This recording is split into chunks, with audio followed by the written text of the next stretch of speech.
네, 전 세계에 얼마 남지 않은 사회주의 국가인 쿠바는 이 카리브해의 진주라고 불릴 만큼 이국적인 자연 풍광을 자랑하고 있죠. 미국의 대문호 해밍웨이가 사랑했던 나라, 또 체게바라가 혁명을 일으켰던 나라로 익숙한데요. 이 시간에는 중남미 7개국을 종단한 홍윤호 전 한국일보 기자와 함께 쿠바에 대해서 자세히 이야기를 나누도록 하겠습니다. 어서 오십시오. 안녕하십니까. 네. 자, 지난 시간에는 이 중남미 여행의 전반적인 부분에 대해서 이야기를 했는데요. 네. 오늘 7개 나라 중에 첫 번째로 이제 쿠바에 대해서 좀 더 자세히 들어가 보도록 하겠습니다. 네. 앞서 얘기했던 것처럼 뭐 체게바라의 혁명이 있었던 나라, 네. 기억하는 분들도 있을 거고요. 네. 또 쿠바의 어떤 음악을 좋아하시는 분들도 있을 것 같습니다. 간략하게 좀 소개를 해 주시겠습니까? 예, 그렇습니다. 아시다시피 쿠바는 미국 플로리다 바로 아래 카리브해의 섬나라죠. 면적이 약 11만 제곱킬로미터, 우리나라보다 조금 더 큰 정도입니다. 네. 인구는 1,100만 명 정도로요. 우리나라보다 훨씬 적은데요. 백인과 흑인 혼혈 물라토가 전체의 절반을 차지하고 있습니다. 네네. 수도 아바나를 비롯해서 산타클라라, 트리니다드, 산티아고 데 쿠바 이런 데가 중요한 도시고요. 스페인어를 공용어로 쓰고 있습니다. 예, 스페인어를 공용어로 이제 쓴다고 하셨는데 네. 스페인의 지배를 받았었고요. 또 그러다가 이제 미국의 지배를 또 한때 받기도 했는데 쿠바의 역사에 대해서도 좀 간략하게 좀 이야기를 해볼까요? 쿠바 역사는 한마디로 상당히 비극적입니다. 예. 스페인의 식민지가 된 뒤 시련의 역사가 이어져 왔습니다. 교역의 중심지이자 해적의 소굴이었고요. 원주민들이 스페인에 대항하다가 토벌을 당해서 많이 죽었습니다. 나중에는 전염병으로 거의 전멸하다시피 했습니다. 네. 이때 모자라니까 노동력이 모자라니까 아프리카 흑인 노예들이 대거 유입이 됐고요. 흑인 반란, 독립전쟁 이런 것들이 되풀이되다가 결국 미국 식민지가 한때 되기도 했습니다. 이후에 피델 카스트로의 반미 공산주의 혁명이 일어났고 1961년에 미국과 국교를 단절했고요. 네. 이후에는 친소련으로 미국을 바로 턱 밑에서 위협하는 그런 냉전 시대의 핵이었습니다. 예. 그러나 소련 사회주의마저 그 체제마저 붕괴하면서 경제적인 어려움을 겪어오고 있습니다. 쿠바만의 특징 중에 대표적인 것이 미국의 1950년대, 60년대 올드카들입니다. 나라 전체가 뭐 올드카들의 전시장이다. 이제 뭐 이런 얘기도 있습니다만은 또 한 가지 빼놓을 수 없는 것이 시가고요. 그리고 혁명입니다. 피델 카스트로와 체게바라 이렇게 대표되는 쿠바 혁명이죠.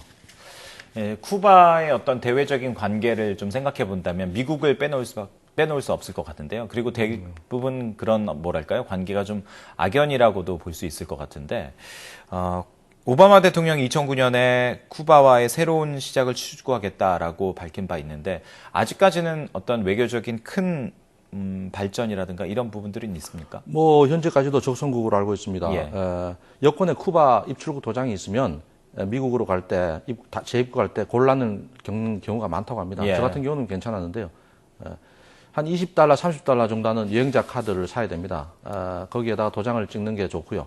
나올 때도 출국세 한 $25 정도 내야 합니다. 그 여행자 카드 같은 경우는 이거 한번 잘못 기재하면 돈을 주고 또 사야 됩니다. 그렇기 때문에 처음부터 생년월일 순서라든지 뭐 first name, last name, 이름, 성의 순서라든지 이런 잘 기재를 해야 됩니다. 예. 쿠바 가면은 다른 남미 국가도 비슷한데요. 흔히 이제 어디서 왔냐 물어보면 제가 이제 코리아에서 왔다 그러면 네네. 거의 대부분이 노르떼냐 수르냐 물어봅니다. 북쪽이냐 남쪽이냐. 남한에서 왔다 그러면 네. 그중에 개중에는 뭐 저기다. 에너미다. 에너미 이렇게 한 그런 사례도 있었습니다. 예. 그 정도로 미국하고는 현재 외교 관계가 그렇게 좋지는 않은 관계입니다. 북한과 외교 관계가 있습니까? 쿠바가? 그동안 북한과 외교 관계가 많이 긴밀한 관계가 있었죠. 예. 쿠바의 어떤 대략적인 부분에 대해서 이제 좀 얘기를 해봤는데 역사도 저희들이 살펴봤고요. 그런데 직접 가보시니까 어떻던가요? 그렇습니다. 공장으로 따지면 미국에 의해서 공장이 혹은 뭐 흥청망청이라 할까요? 그렇게 돌아가다가 미국이 일순간 빠지면서 네. 어느 순간 기계가 딱 멈춘 나라 같다. 뭐 그런 인상을 받았습니다.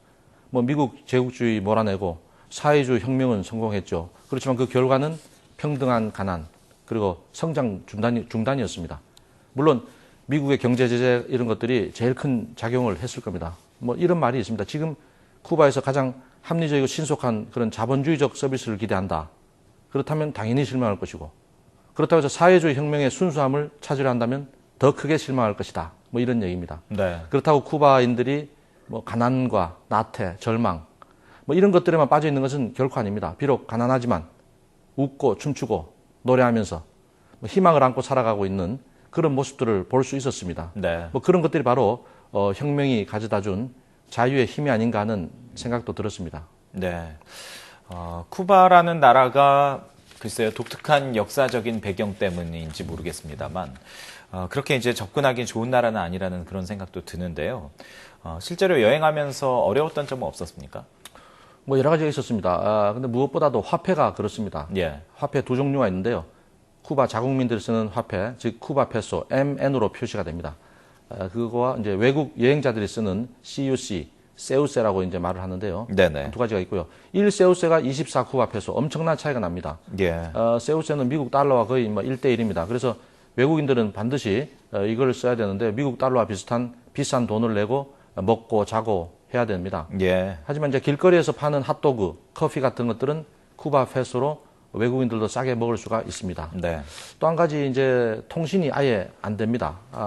제 경우에 스마트폰 통신 기능이 완전 먹통이었고요. 네네. 그 점에서는 제가 쿠바에 있는 동안 무슨 유배지에 가 있는 것 같은 그런 인상을 받았습니다. 나중에 파나마 쪽으로 나오니까 네네. 비로소 문명 세계로 돌아온 그런 느낌이었습니다. 그러니까 쿠바에 여행 오는 그 외지인들은 이렇게 스마트폰이나 이런 인터넷 사용이 안 된다라는 얘기 거죠? 다 안 되는 건 아닐 테고요. 예, 예. 우리나라 통신사 3개인데 네네. 제가 가입한 통신사는 안 됐다는 이런 얘기입니다. 그렇군요. 예. 미국 같은 경우도 미국 통신사 물론 안 됩니다. 거기는. 그렇습니까? 네, 그렇습니다. 예. 그만큼 어떻게 보면 그 접근성이라든가 이런 부분에 있어서 이제 떨어진다는 얘기도 될 텐데요. 네, 아직은 어렵습니다. 예. 아직은. 그 쿠바에서 뭐 여행하면서 가장 기본적이고도 중요한 문제죠. 먹고 자는 문제는 어떤가요? 다른 남미 나라들에도 다 있지만은 쿠바에는 특히 까사라는 것이 있습니다. 특히 발달되어 있습니다. 원래 스페인어로 집이라는 뜻인데요. 쉽게 말해서 국가에서 지정해준 민박집입니다. 쿠바는 호텔보다 이런 까사들을 이용하는 것이 여러 면에서 편리하고 저렴합니다. 뭐 또 까사 주인 잘 만나면은 아침 조식은 물론이고 저녁까지 제공해 주기도 합니다. 예. 물론 별도 돈은 줘야 되겠죠. 근데 쿠바에서는 이제 MSG, 즉 그 화학 조미료를 아예 못 쓰게 돼 있습니다. 그래서 예. 모든 재료가 유기농인 셈입니다.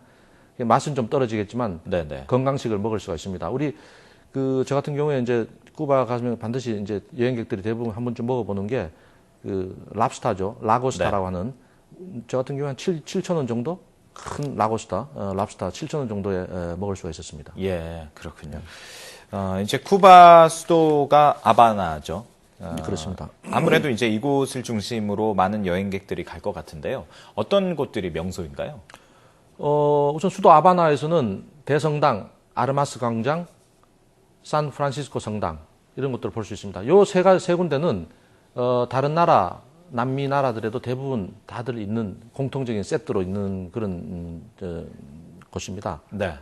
그 다음에는 이제 그 쿠바 아바나 넘어 이제 작은 해협 너머로 모로 요새, 산카를로스 요새가 있고요. 거기에 이제 큰 예수장도 있습니다. 네. 거기서 차로 한 20-30분 정도 더 가면 해밍웨이, 어네스트 해밍웨이 흉상과 기념비가 있는 코히마르라는 어촌이 나옵니다. 뭐 그 외에도 아바나에서는 이제 럼 박물관이라든지 시가 공장, 사탕수수 농장 뭐 이런 것들을 볼 수 있고요. 그 아바나를 이렇게 파도로부터 지켜주는 말레콘이라는 뭐 방파제라는 곳에 이제 애칭인데요. 말레콘에 가면 아바나의 이제 여러 가지 쿠바인들의 일상, 평화로운 일상도 목격할 수가 있습니다. 네, 알겠습니다. 또 혁명광장이라는 곳이 있는데요. 가면 이제 쿠바 내무성 건물이 있고 그 건물 외벽에는 이제 유명한 혁명가 체게바라 얼굴이 크게 새겨져 있습니다. 네. 영원한 승리의 그날까지라는 어록도 함께 새겨져 있고요. 옆 건물에는 피델 카스트로 얼굴이 새겨져 있습니다. 예. 뭐 아바나 이외에는 꼭 가볼 곳으로 한 서너 군데가 더 있는데요. 아바나에서 서쪽으로 이제 한 서너 시간 거리에 비날레스라는 곳에 가면 마치 이제 주라기 공원 같은 그런 풍광으로 유명하고요. 동쪽으로 한 4시간 거리에는 산타클라라, 바로 체게바라가 혁명 전투에서 승리했던 곳입니다. 그리고 남동쪽으로 6시간 거리에는 뜨리니다드, 뭐 건물 전체가 옅은 그 낡은 파스텔 톤으로 유명합니다. 그리고 15시간 정도 이상 걸리는 남동쪽 끝에 있는 산티아고 데 쿠바 이런 곳들이 있습니다. 예. 예, 뭐 쿠바라는 곳이 역시 뭐 기회만 된다면 네. 한 번쯤은 꼭 가볼 만한 나라이면은 틀림이 없을 것 같습니다. 예.